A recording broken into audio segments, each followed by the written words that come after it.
It had been raining since the afternoon. The kind of rain that never lets up. Not stormy or violent, just steady. Like the sky had made up its mind that the whole day would be washed away. It was summer, and I was 16. Me and my best friend had been stuck inside our apartment building all day, bored out of our minds. The power had flickered twice, the internet was spotty, and the air was so humid it made everything feel sticky. By around 6 p.m., we gave up and went outside anyway. Didn't even wear jackets, just stepped right out into it. Laughing, jumping in puddles, racing barefoot across the soaked parking lot like we were little kids again. I don't know how long we were out there. Time moves weird in the rain, but it was starting to get dark when we first saw him. He was standing by the trees, right at the edge of the complex. A tall man in a dark hoodie, completely soaked, like he'd been standing there for hours. At first, we didn't think much of it. There were weird people in the neighborhood sometimes.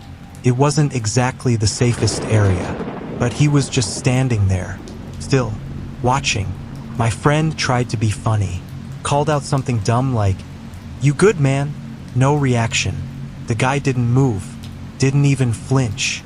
We laughed it off, started walking back toward the sidewalk. Then I looked over my shoulder. He had turned around, not toward us, but toward the woods. And he started walking, not fast, just like he was going somewhere. Steady, slow steps. No sound but the rain hitting leaves. I remember my friend saying, "What if he's lost or something?" And I said, "Yeah, maybe, or drunk, or high." We followed him. I don't even know why. Maybe it was boredom. Maybe it was that teenage mix of curiosity and stupidity that makes you feel like nothing bad can actually happen to you. But we followed him into the woods. It was darker there, the trees thick enough to block out most of the light from the parking lot. The ground was soft and wet. Every step made a squishing sound. The man didn't turn around, didn't check if we were behind him. He just kept walking, and whenever we stopped, he stopped too. At first, it seemed like coincidence, but after the third time, started to feel like he knew, like he was listening. My friend nudged me and whispered, "This is starting to feel weird," and I nodded, but we didn't turn back. We kept going. He led us to a small clearing, just a circle of open space surrounded by trees and mud. He stopped at the center and stood still, didn't look at us, didn't say a word, just stood there, facing away. My friend whispered, "Should we say something?" But before I could answer, we heard it, a branch breaking, from behind us. We both turned fast, and there he was, another man, barefoot, taller than the first, wearing a rain-soaked jacket that clung to his body. And his face, there was something off about it, expressionless, like his skin didn't know how to move. He just stood there, blocking the path back, not saying anything, not stepping closer, just there. And in that moment, I felt it, that low, cold pressure in my gut, the one your body gives you when it knows you're in real danger.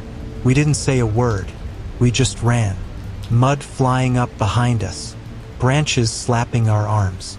My lungs were burning, my legs slipping on wet ground, but I didn't stop. We didn't look back, didn't scream, didn't talk. We made it out of the trees, into the lot, up the stairs, into my apartment, and locked the door behind us.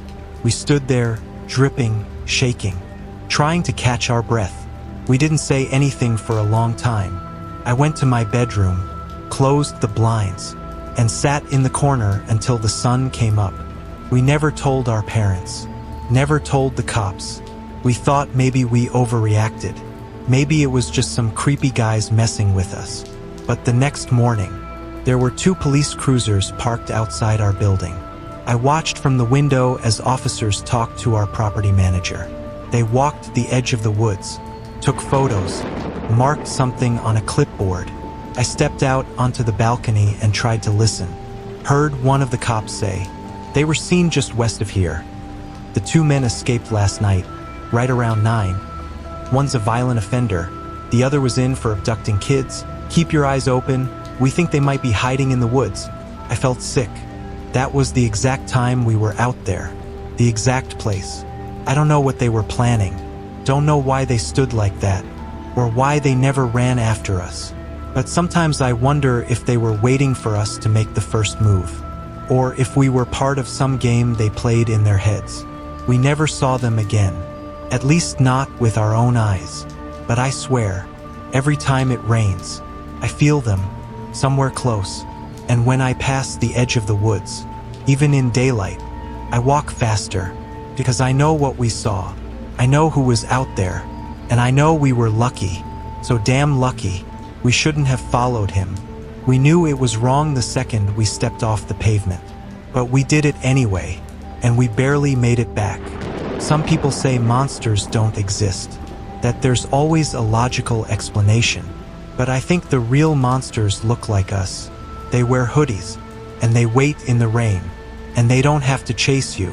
Sometimes they just stand there and let you come to them. It was one of those nights when the weather just feels wrong.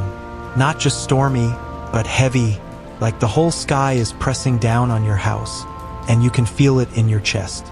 The rain had started earlier that afternoon, and by the time it got dark, it was coming down in sheets. Wind was howling through the trees, the windows were rattling every few minutes, and the power had already flickered twice. Mom had left around 5. She was staying overnight at her friend Julie's place, some kind of girls' movie night. I was totally fine with being alone. 16, responsible, and I actually liked the quiet. I made mac and cheese, curled up on the couch, and tried to watch something dumb and distracting. But the storm kept pulling me out of it. Every crack of thunder made the walls vibrate a little. And then, around 9, the power went out completely. Just silence, except for the wind and rain beating against the windows. It was so quiet inside. I swear I could hear the house breathing. I stood up slowly, using my phone flashlight to find a candle in the kitchen. Lit it with the gas stove and placed it on the coffee table. Figured I'd just wait it out. The power always comes back eventually. I had no idea how wrong I was. About 10 minutes later, the landline rang. It was so loud in the quiet that it made me jump. Nobody ever calls the landline anymore except maybe Grandma, and even she texts now. I walked over, picked it up slowly, and said, "Hello?" There was nothing for a second, just static, and then very softly, I heard breathing, and a voice, a whisper, "Don't come downstairs." I froze, completely. My first instinct was to laugh, like, what is this? Some kind of prank? But the voice was off. It didn't sound like a joke. It sounded like someone scared or desperate. And then I saw the caller ID on the phone screen. It was my mom's cell number. I stared at it for a few seconds, heart racing. She had texted me earlier from Julie's place, sent me a photo of the snacks and everything. She couldn't be calling me from here. She wasn't in the house. She wasn't supposed to be. I said, "Mom? Is that you?" But the line had gone dead. I set the phone down slowly, tried to tell myself it was a weird glitch. Maybe someone spoofed her number. Maybe I was just tired. Maybe the storm was messing with things. I went back to the couch, lit another candle, wrapped the blanket tighter around me, but I couldn't shake it. That voice, it didn't just sound like a warning. It sounded like it came from inside the house. I sat in silence for a long time.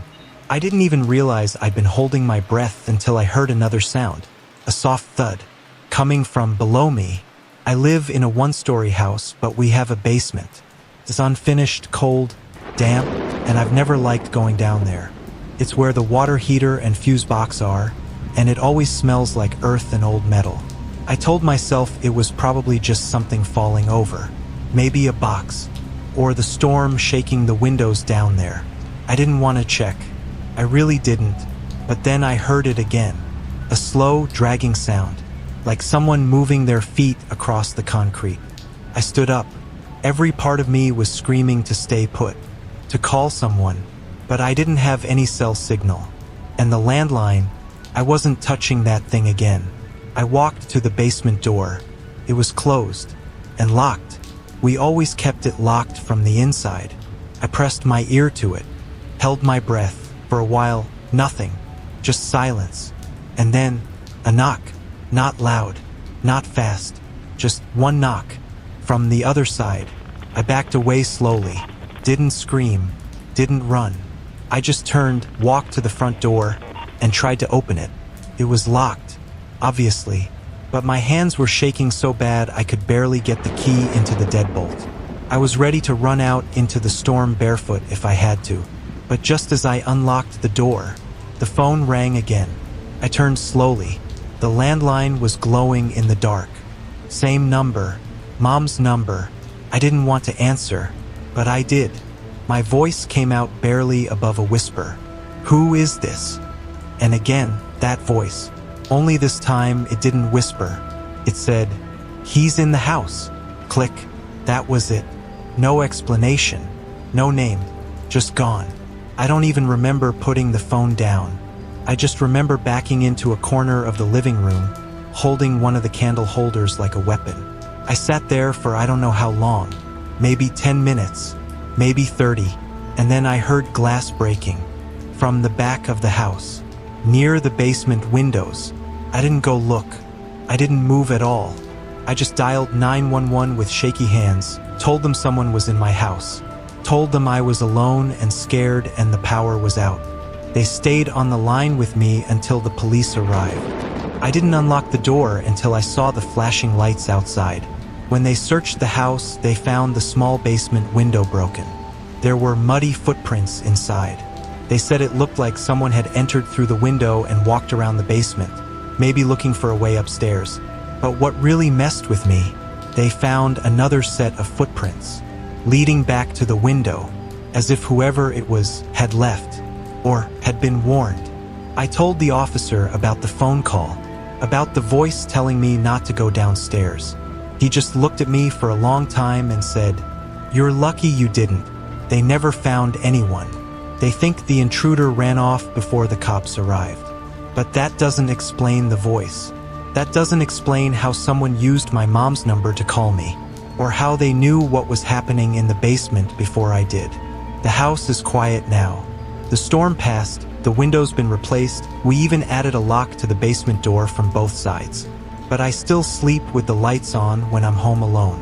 And I keep the landline unplugged, because if it rings again, I don't know if I'll be brave enough to answer.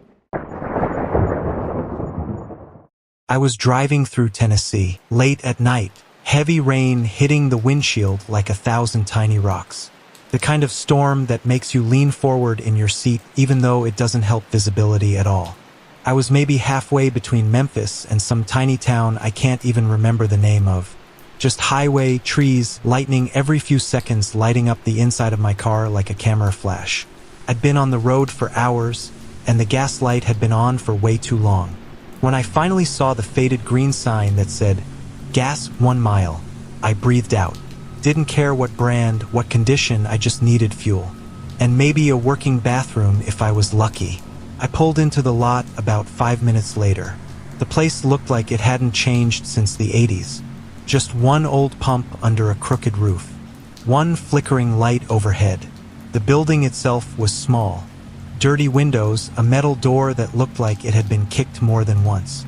But I was too tired to care. I stepped out, and the wind hit me. Colder than it should have been for July. I hurried under the cover and tried to get the pump going. Of course it didn't work. Card reader was dead. I'd have to go inside and pay first. I walked in, and that's when I noticed something felt off. There was a guy behind the counter. Mid-40s maybe, balding, wearing a name tag that just said Eric in faded black letters. But it wasn't his appearance that struck me. It was the way he didn't even look at me. He stood perfectly still, didn't speak, didn't nod, didn't acknowledge me in any way, just stared slightly past me, like he was watching something over my shoulder. Cleared my throat, said, "Hey, pump 2. No response, no blink, nothing. He just stood there, eyes blank, mouth shut. I tried again, louder this time, still nothing. Then I noticed something even stranger. There was a folded piece of paper taped to the counter, right next to the register. Looked like someone had placed it there intentionally, perfectly centered under a roll of quarters. I leaned in and read it.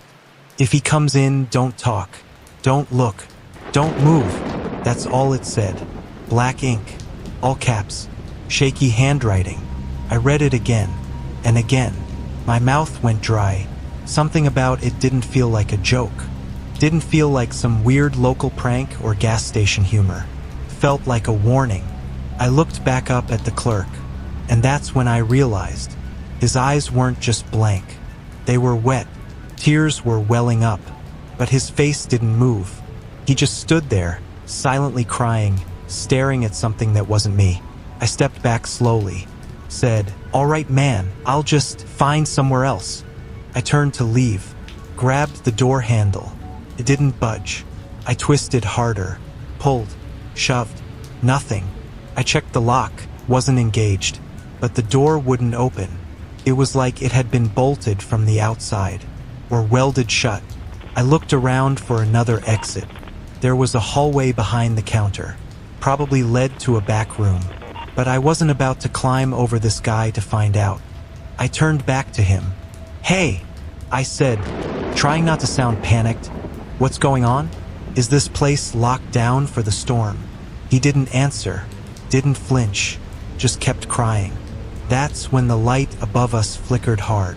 The buzzing from the overheads went quiet for a second. Just silence. And then the door behind me rattled. Not a little nudge. A hard, deliberate shake. Like someone on the other side was trying to come in. I stepped away fast. Heart pounding. The door rattled again. Twice. Then stopped. Silence returned. Except for the buzzing light. And the faint, wet breathing from the clerk. I backed into one of the aisles. Crouched behind a rack of old snacks. Didn't even know why I was hiding. I just felt like I was supposed to. Like the note said, "Don't move." I waited. And waited. And then I heard the chime. That little bell above the door. The one that rings when someone comes in. Only, the door never opened. I would have seen it. But the bell rang. I held my breath. Peered slowly between two dusty chip bags. The clerk hadn't moved. But his whole body was shaking now. Like he was trying not to scream. I didn't see anyone enter. But I felt it. Like pressure in the room had shifted. Like I wasn't alone. My ears started ringing. It was hard to tell if it was the storm or my own blood pumping too fast. And then I saw it. A shadow moving across the far wall. But there was nothing in front of it to cast it. No one standing there. Just a shape. Gliding slowly past the frozen clerk. Long. Thin. Not human, not really. And silent. Passed behind the counter. Toward the hallway. And the moment it disappeared around the corner. The lights flickered again. And everything snapped back to normal. The clerk collapsed forward. Hands on the counter. Breathing hard. Still not speaking. But he finally blinked. Finally looked at me. Then he mouthed something. Couldn't hear him. But I read his lips. "You should go." And just like that, the front door clicked. Unlocked on its own. I didn't ask questions. Didn't speak. Didn't look anywhere but the floor as I walked out. Rain pouring down. Wind howling across the empty lot. I got in my car. Drove until the tank was empty. Didn't stop. Didn't even look at my phone. The next day, I called the local police. Tried to explain what happened. The guy on the phone was quiet for a long time. Then he said, "Sir, that station's been shut down for nearly 6 months. No one should have been working there. No power. No pumps. No access." I didn't believe him. Not until I drove back a week later. Just to be sure. The building was empty. Windows boarded up. Door chained shut from the outside. I walked around the lot. And on the inside of the glass, barely visible through the grime, I saw the note. Same one. Still taped to the counter. And I swear, just for a second, I saw someone watching me from the hallway in the back. I haven't been on that stretch of highway since. And if I ever am again, I'll drive on fumes before stopping anywhere near that place.